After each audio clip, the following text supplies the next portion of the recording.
He had learned, very early in adulthood, that most mistakes begin with confidence and end with paperwork. But he still chose to step into the orbital cafe like someone who had never read a warning label in his life.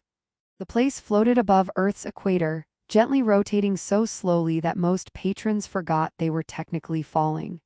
Gravity was negotiated here rather than enforced, which meant drinks occasionally drifted away mid-sentence if they felt emotionally neglected. He sat near the wide, transparent curve of the station where the planet below looked like a patient blue eye that had seen too many strange decisions. His appointment was late, which was apparently normal for Lurian diplomats. They treated punctuality the way humans treated instructions on medicine bottles, more like polite suggestions written for other people. When she arrived, the cafe did not announce her presence. It adjusted for her.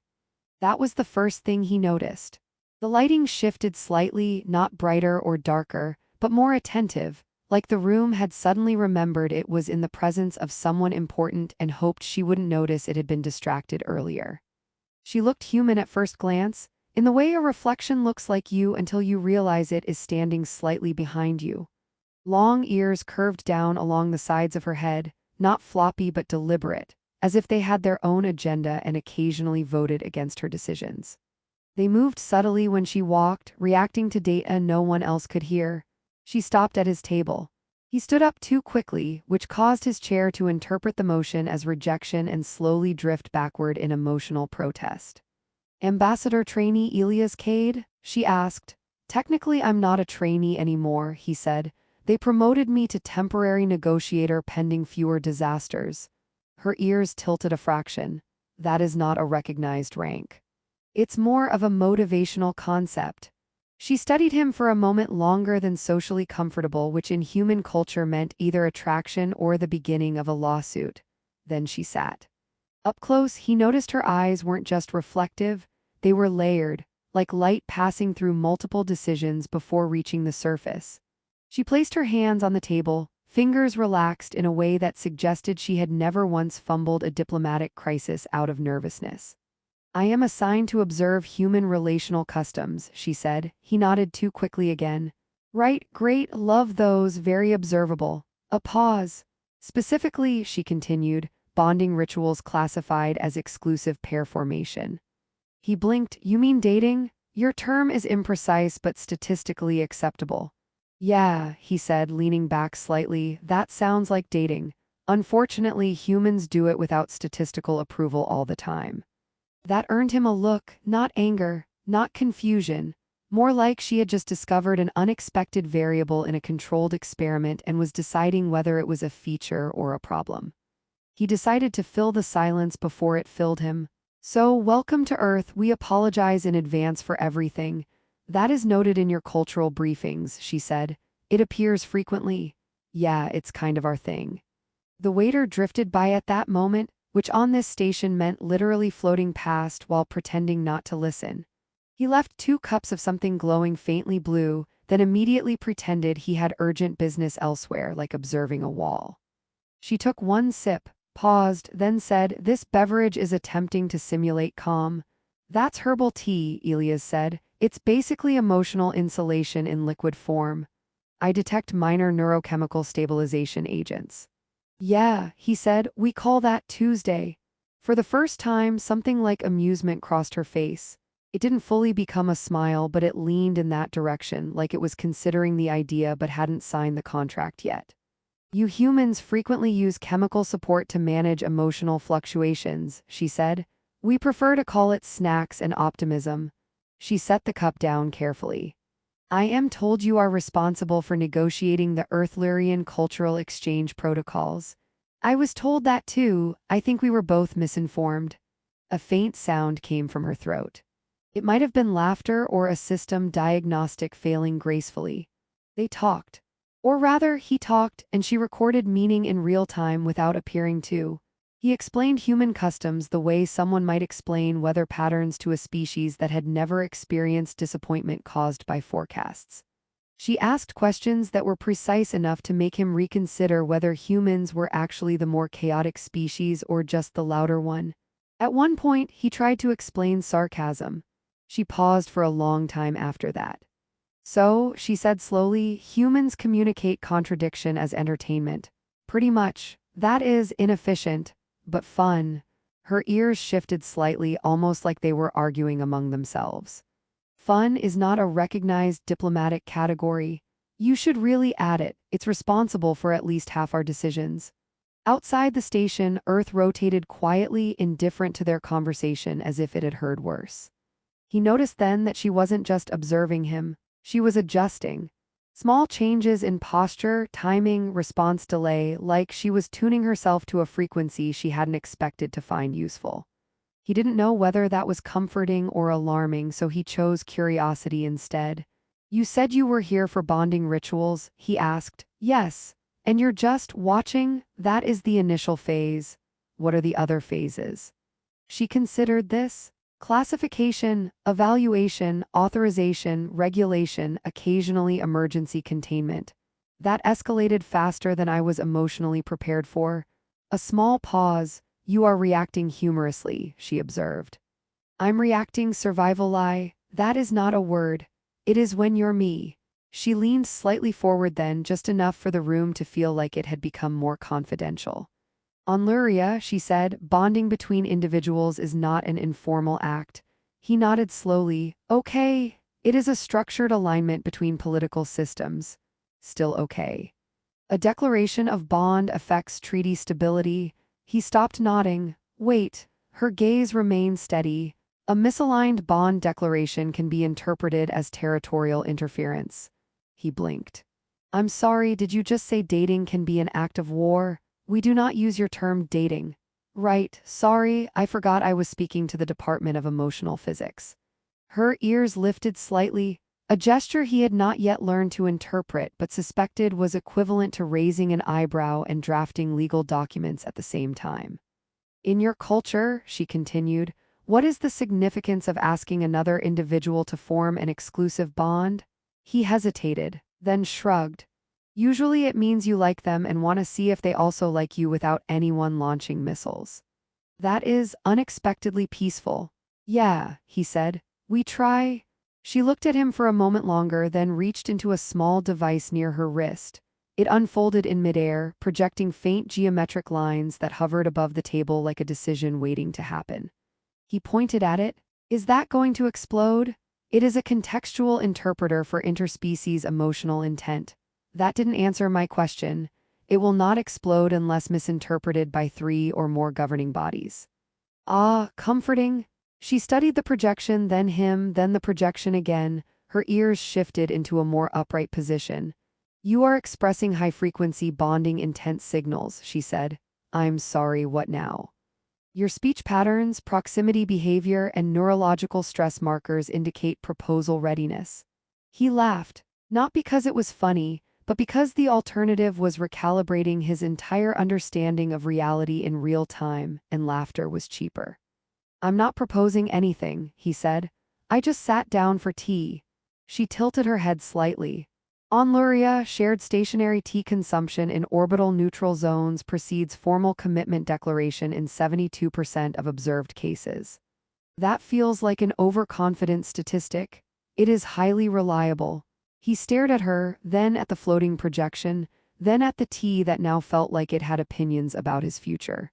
So just to be clear, he said slowly, if I were to hypothetically say something like, will you marry me, that would not be interpreted as a normal human romantic gesture.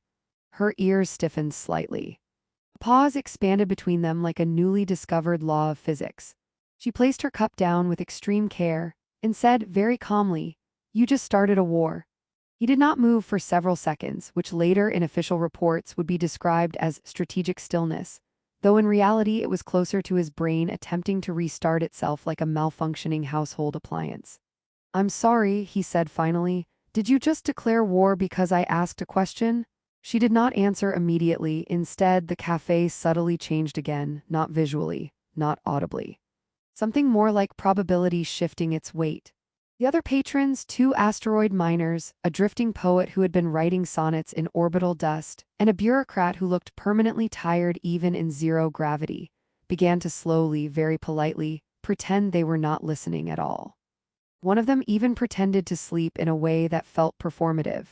The alien woman, he still did not know her actual name in a way his tongue could safely pronounce without risking accidental treaty violations, tapped her wrist device once. A thin geometric lattice unfolded in the air above their table. It wasn't holographic in the human sense. It looked more like space itself had been persuaded to remember instructions. Your statement, she said, constitutes an unregulated bond initiation declaration under Lurian Interstellar Accord Section 12, Paragraph 4, Sovereign Emotional Claims. He raised a hand. Okay, first of all, that sounds like you just invented words to scare me. It is legally precise language. That's what makes it scarier. She ignored that entirely, which he was beginning to suspect was a diplomatic skill rather than a personal trait. In Lurian systems, she continued, bond declarations are regulated because they alter alliance vectors between star clusters. Emotional commitments are not private, they are infrastructural. He blinked. My emotions are infrastructure? In your case, currently unregistered infrastructure with hazardous potential. That feels insulting in at least 3 dimensions. A faint sound escaped her again, that almost laugh thing. It destabilized one of the hovering geometric lines for half a second, which made it flicker like it had briefly considered quitting its job. The cafe AI spoke then, not aloud, directly into the shared interface. Attention. Local SPACFRAME has detected diplomatic event escalation. Please remain calm. Calm is a billable service. Elias looked upward. Did your cafe just advertise emotional stability? The alien woman replied, your commercial systems are surprisingly adaptive. That is not a compliment, that is a survival strategy. She tilted her head slightly, possibly both. Then, as if remembering something unpleasant, she added, your statement has triggered automatic interstellar notification protocols. Wait, which statement? The one I just made or the one where I said emotions are infrastructure? The proposal-adjacent phrasing? He leaned back slowly. I would like to formally declare that I did not intend to trigger anything interstellar. That declaration itself is also registered. That seems like a design flaw. It is a safeguard? A safeguard against what? She looked at him for a long moment. Against you, she said simply. He laughed again, but this time it came out slightly weaker. Okay, he said, rubbing his face. So let me get this straight. I said a sentence and somewhere in deep space, a committee of extremely serious aliens decided that I am now a geopolitical incident. Yes. And the solution is what? Do I apologize? Do I unsay it? Do I hit Control-Z on reality? You cannot reverse a declaration once it is interpreted by Lurian authority systems. That's extremely inconvenient for language. It is extremely convenient for preventing accidental empire collapse. He stared at the floating lattice again. It had grown slightly larger, like it was considering expanding into architecture. So, he said carefully, what happens now? She paused. For the first time since she sat down, her posture shifted in a way that felt less like observation and more like internal disagreement. Now, she said, you are classified as an unregistered diplomatic variable. That sounds like I'm about to be put in a spreadsheet. In a sense, cool, I've always wanted to be economically categorized by alien bureaucracy. She continued, unfazed. Protocol requires observation, containment of escalation risk, and evaluation of intent consistency. Containment? He repeated, her ears moved slightly, not up, not down. Somewhere in between, like uncertainty trying to maintain professionalism. You are not dangerous, she added after a moment. That is not as reassuring as you think it is. It is meant to be factual. A soft chime echoed through the cafe. Somewhere a distant system had finished processing his existence and returned with a verdict. The cafe AI spoke again. Notice, Earth entity ELIASKADE has been temporarily flagged under category Unstructured Emotional Event. Hey, Elias said immediately, pointing upward, I object to that phrasing. No appeals are processed during active classification cycles, the AI responded cheerfully. Of course not. The alien woman watched him now more closely, not with suspicion, with recalibration. You are reacting with humor, she said again. I'm reacting with panic, wearing humor like a costume. That is a common human coping mechanism. Yeah, well, it's not officially recognized either. A pause, then she said, on Luria, humor is sometimes used as a deflection tool during high-risk diplomatic breaches. He nodded slowly. So I'm basically doing your job badly? That is one interpretation. That feels like the main interpretation. The lattice above them shifted again. Now it projected multiple branching pathways, each one labeled in Lurian script that flickered like it was trying to avoid being read too loudly. Elias squinted. Are those possible futures? Yes. Why are so many of them flashing red? Red indicates conflict probability above acceptable threshold. He pointed. And the green ones. They are statistically improbable under current behavioral inputs. That's rude. It is accurate. He exhaled. So what's the green one? She hesitated. That hesitation mattered more than anything else so far. Minimal escalation bonding resolution, she said. Reclassification of statement as cultural misunderstanding. Closure of incident without interstellar response. That sounds ideal. It requires verification of intent. Easy, he said quickly. I intended nothing dangerous. I was just... She raised one hand slightly. Intent cannot be declared retroactively in Lurian systems. He groaned. Of course it can't. It must be demonstrated. Demonstrated how? Her ears shifted again, more carefully this time, through continued interaction under observation. He stared at her. So I have to hang out with you to prove I didn't start a war? Yes. That is the most complicated probation sentence I have ever heard. It is not a punishment. Feels like one. She looked at him again, and this time her expression changed in a way that was almost imperceptible unless you were actively trying not to be emotionally involved, which unfortunately he was failing at. You did not understand the weight of your words, she said. I'm starting to suspect I don't understand the weight of anything in your language. A pause, then unexpectedly she added, that is not uncommon among first contact species. That is the nicest thing anyone has said to me since this started. The cafe shifted again. This time the table between them expanded slightly as if making room for consequences. The AI spoke once more. Observation protocol initiated. Please avoid unauthorized symbolic acts, including but not limited to proposals, declarations, and intense eye contact for more than 6 seconds. Elias blinked. Did it just warn me about eye contact? Yes, she said. That feels personal. It is statistical. He leaned forward slightly, then stopped himself. Okay, he said carefully, just so I understand the rules here. I can't propose, I can't declare things, I probably can't even say hello with enthusiasm. What am I allowed to do? She considered. Observe, speak cautiously, consume regulated beverages, avoid symbolic escalation. That's it. And demonstrate consistent, non-hostile intent. He nodded slowly. Great, I'll try to be emotionally boring. That would be ideal. He sighed, then looked at her again. You know, he said, I still don't understand how asking someone to marry you translates into war. She studied him for a moment. Then very softly, almost as if speaking to herself more than him, she said, in my culture, asking for exclusive bond alignment is equivalent to requesting jurisdiction over a sovereign diplomatic node. He blinked. That's a lot of words for dating is complicated. It is simpler than your version, she replied. He laughed again, this time more naturally.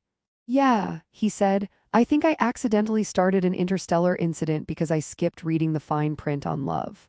Her ears tilted slightly. Most incidents begin that way, she said. And somewhere far beyond the station, something very large and very official began to take interest in two people who had not yet realized they were no longer just talking. The first thing Elias learned about interstellar courtrooms was that they were not rooms. They were decisions pretending to be architecture. He stood, or rather, was held in a carefully stabilized patch of simulated gravity, inside a vast convergence chamber suspended between Earth orbit and Lurian jurisdictional space. The structure kept rewriting its own geometry every few seconds to avoid being classified under a single legal definition. One moment it resembled a cathedral made of glass equations, the next it folded into something like a parliament that had forgotten why it existed and was trying to become a garden instead. The second thing he learned was that everyone was already very tired of him. Not personally, apparently. Professionally. A chorus of Lurian officials hovered in layered platforms of light, their long ears shifting in synchronized patterns that Elias was now painfully aware meant things like formal accusation, mild disappointment, and existential concern about human decision-making processes. Below them, Earth's representatives floated in a cluster that looked like a group chat that had been forced into physical form. Someone from the UN kept whispering, "We told you not to improvise diplomacy," as if Elias could hear it retroactively. And in the center, slightly apart from both factions, she stood. The alien woman, still calm, still unreadable, still carrying the same quiet gravity that made even the chamber hesitate before shifting around her. Elias leaned slightly toward her. "So just to confirm," he whispered, "this is still technically my fault." Her ears tilted. "Yes, that was fast. The documentation was extensive." He sighed. "I feel like I should have read more footnotes in my life." A faint sound passed through her, almost laughter again. It was becoming more frequent, like a system discovering an unexpected but useful function. Then the chamber spoke. Not one voice, many, layered, a consensus trying to sound confident. Entity ELIASKADE has initiated unauthorized bond declaration event. Classification, potential sovereign disruption. A pause. Then Earth's representative immediately raised a hand. "We would like to formally remind everyone that he was unsupervised." "That is not a legal defense," the chamber replied. "It should be," someone from Earth muttered. Elias cleared his throat. "Hi, hello, I would like to officially state that I did not intend to disrupt sovereignty. A warning tone interrupted him. "Intent declarations by subject are not admissible." "Oh," he said. "That's new. I feel like I'm learning a lot about not being believed." The alien woman finally turned slightly toward him. "This is not a trial in the human sense," she said softly. "It is calibration." "Calibration of what?" "Whether your emotional signals constitute aggression or compatibility." "That sounds like the same thing in your system." "It often is." A ripple passed through the chamber. The Lurian officials shifted again, ears aligning in a pattern Elias now recognized as pre-verdict synchronization, which sounded less like law and more like a choir preparing to ruin his afternoon. One of them spoke. "Recommendation, isolate entity, prevent further unsanctioned bond signaling." Elias raised both hands immediately. "I would just like to say, for the record, I have not bonded anything. I can barely bond my shoelaces under pressure." The alien woman's ears twitched again, humor response detected. Then she stepped forward. That alone changed the chamber. The geometry paused. Even the simulated gravity seemed to reconsider its choices. "I object," she said.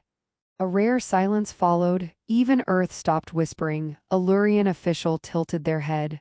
"On what grounds?" Her gaze did not leave Elias.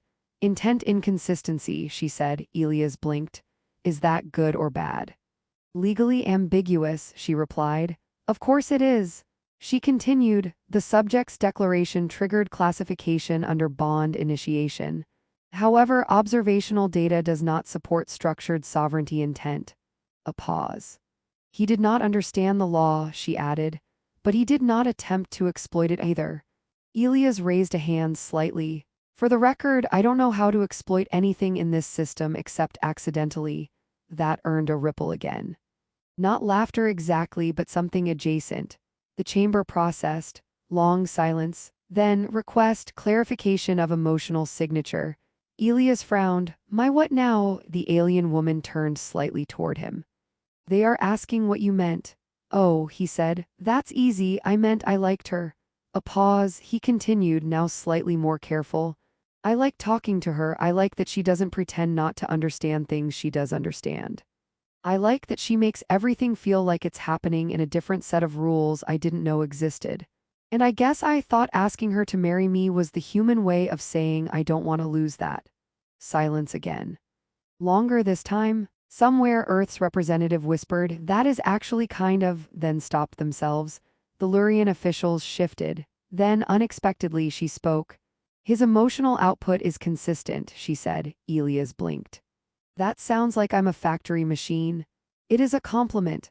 "Ah, great, I'm emotionally stable machinery." A faint pause, then she added quieter, "He did not attempt coercion. He did not attempt territorial framing. He did not understand consequence scaling, but he showed no intent to dominate it. She finally looked at him directly. He simply chose incorrectly in language. Elias exhaled. That feels like the nicest way anyone has ever described me starting a war.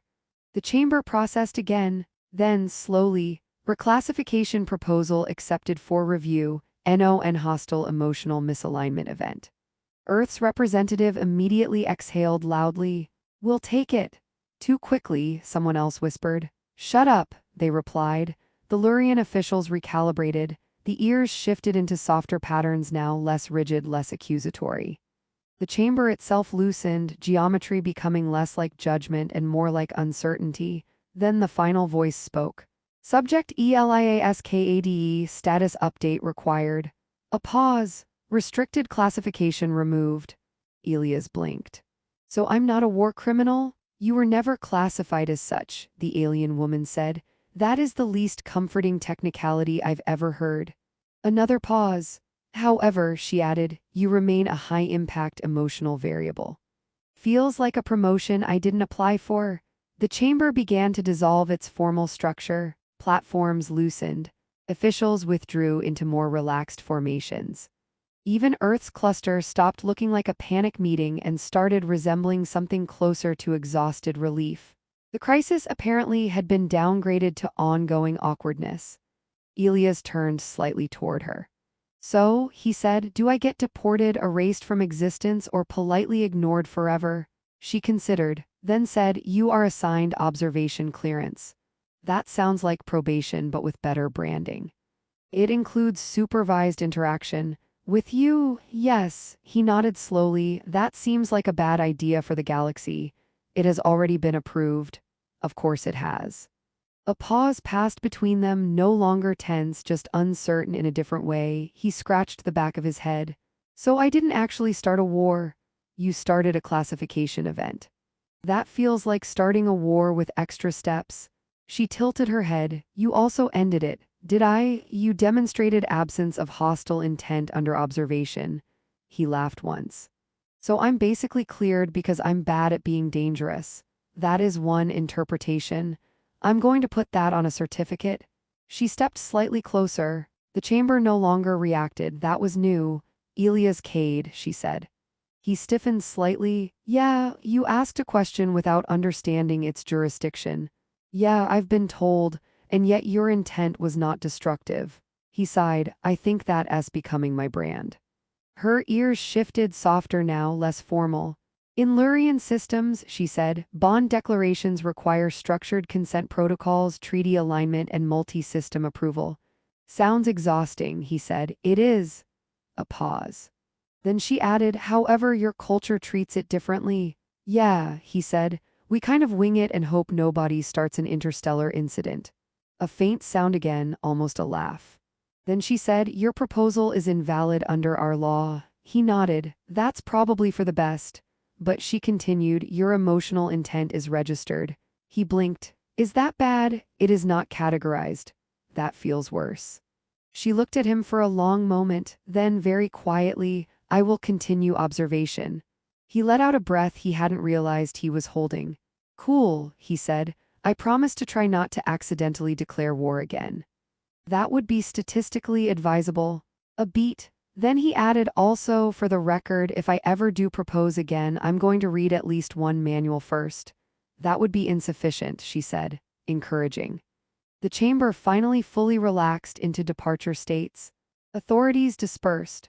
Earth's representatives began arguing about how to write the official report that would make none of this sound like humanity had emotionally misplaced a diplomat into an interstellar incident. As the space around them softened back into normal station reality, Elias looked out toward Earth again.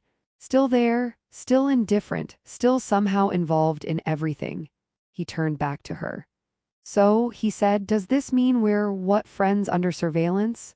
She considered that. Temporary bonded observers.